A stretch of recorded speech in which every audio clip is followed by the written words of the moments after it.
Okay, so the meat has started browning on one side. You can actually go ahead and turn them over so that the other side can start to brown. And you just turn each one over one by one to make sure that it goes on the side that's not brown yet. Okay, so our beef is browning, looking all nice and good. Now we're going to add our purple onion, which I use a small purple onion and I just sliced it.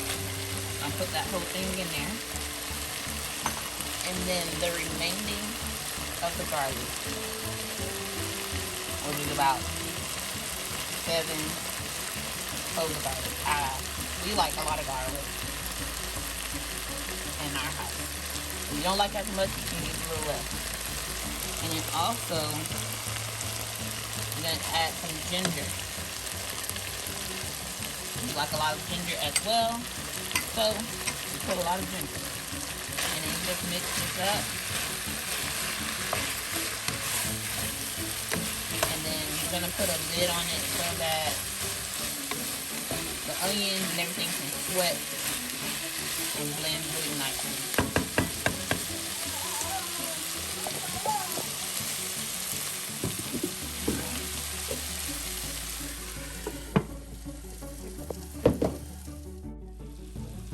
So this is what the beef looks like after a few minutes of letting the onions and ginger and garlic steam.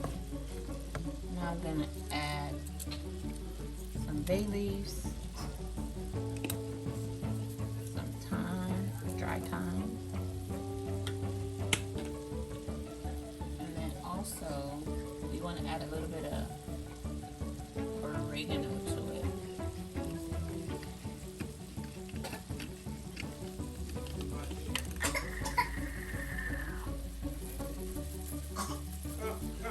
And you don't need very much. And then mix that together.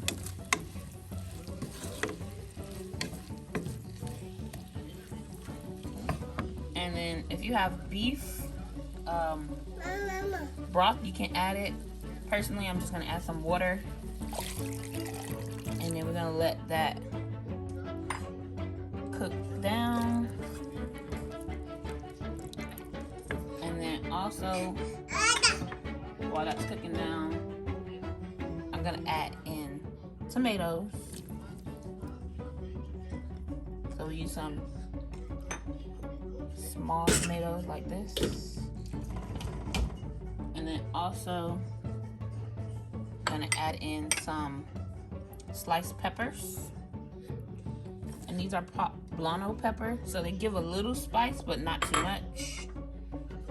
And then just mix all this in and let it cook. For this, I'm gonna have the stove on medium-high heat so that the meat can cook all the way through, the vegetables can cook all the way and kind of break down a little bit. And then I'll come back so we can see how it's looking.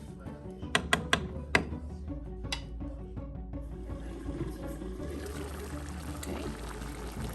So this is how the meat is looking so far. Looking good, looking great.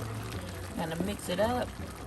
Off camera, I did add sliced habanero peppers. Just one. And that's just because we do like spice in this house.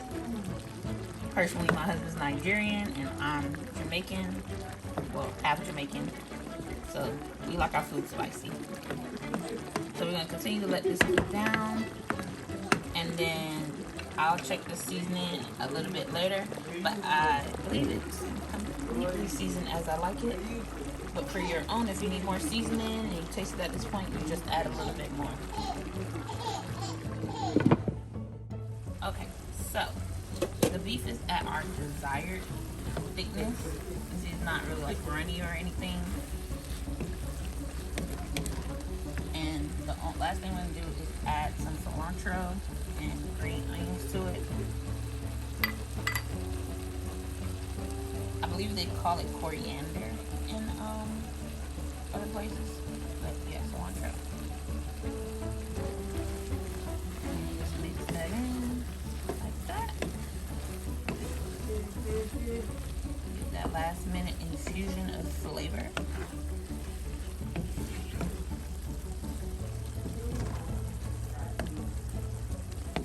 Alright. And just go ahead and cut the pot off. Okay, so while the browning is happening with the beef, you would prepare your collard greens. So basically, when you buy them whole, you take the stems out, and then you'll cut them up. It doesn't matter how you cut them up. So I did this one first, and I realized that wasn't enough. And when I went back to the store, they only had the one that came in the bag, which is this one. It has some that came in the bag. I got them, but the thing is, you need to pick out the stems because they are really, really big.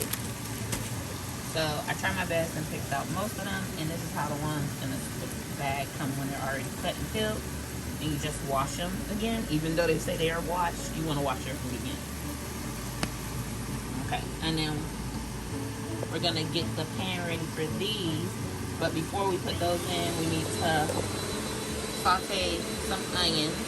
And with this one, I use the white onions. And then also we're gonna put some garlic in there as well. All right, so we're back to the onions we sauteed. I'm gonna add a little bit of salt. I'm gonna add some pepper.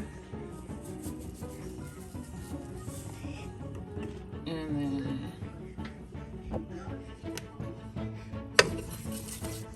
mix that together. And now I'm gonna add those cut up collard greens to this pot.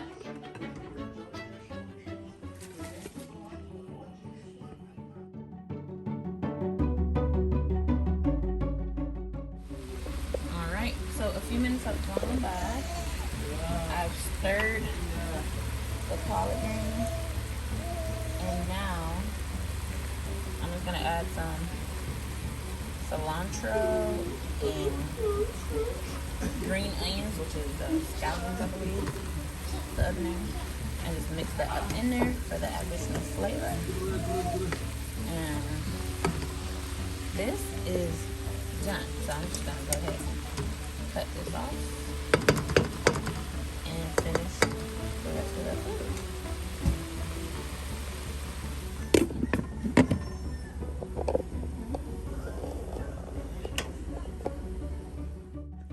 We want to have ugali, which is like white cornmeal. Here in the States, they normally just sell grits, and it's not very common in all parts of the U.S. Like in the southern part, you see it a lot. I mean, I'm here in Alaska, but it's something that a lot of people requested, and so they started stocking it. But this is the white cornmeal. I mean, if we were in Kenya, it'd probably be a lot more thinner, a little better, and it's not gonna take like 5 minutes to make it. But this is what it looks like. And then normally, if an American person's making these, they make them kind of not as thick. They make them loose. They add salt. They add butter. They add cheese. But for this, we just need boiling water and the cornmeal. Okay, so my water is boiling, and then I'm gonna go ahead and add my cornmeal to it. And me personally, I turn my water all the way down to low because I just don't want to have cornmeal pop on me.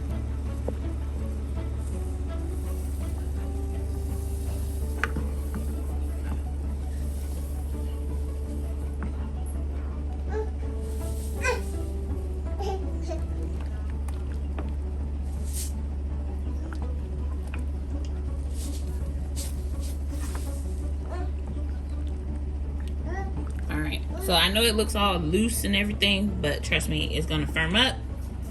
And then I'm just gonna keep letting this cook and stirring it while it's on medium to low heat. And then I'll come back and show you how you have to stir it when it starts firming up.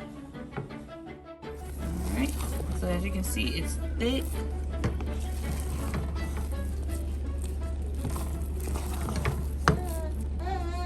It's almost done. I I hear a lot of people say that it shouldn't stick to the spoon. So it's not completely finished to our texture yet.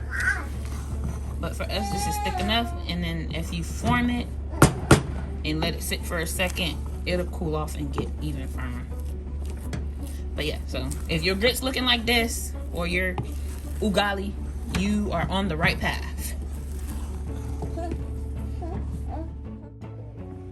All right, so the ugali is done. I'm gonna just get it on this plate here. All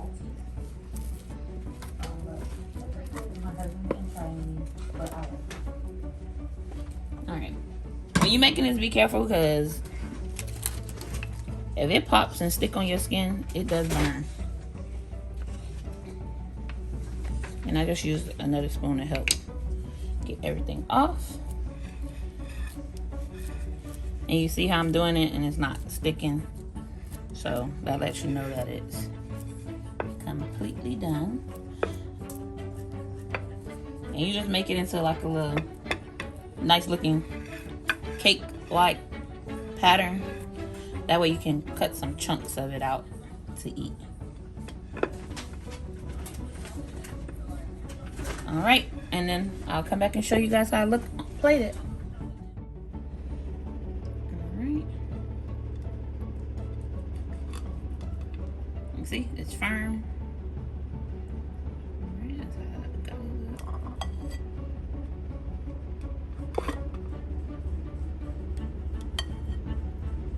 Okay. Now we're gonna put the beef on.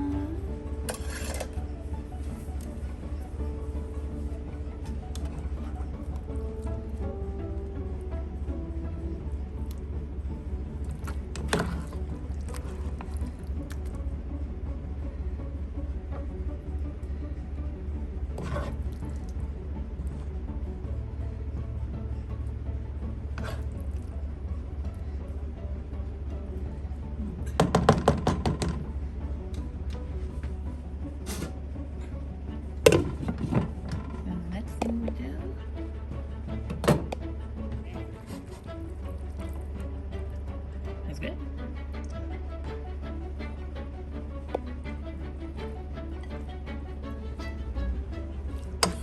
I'll give you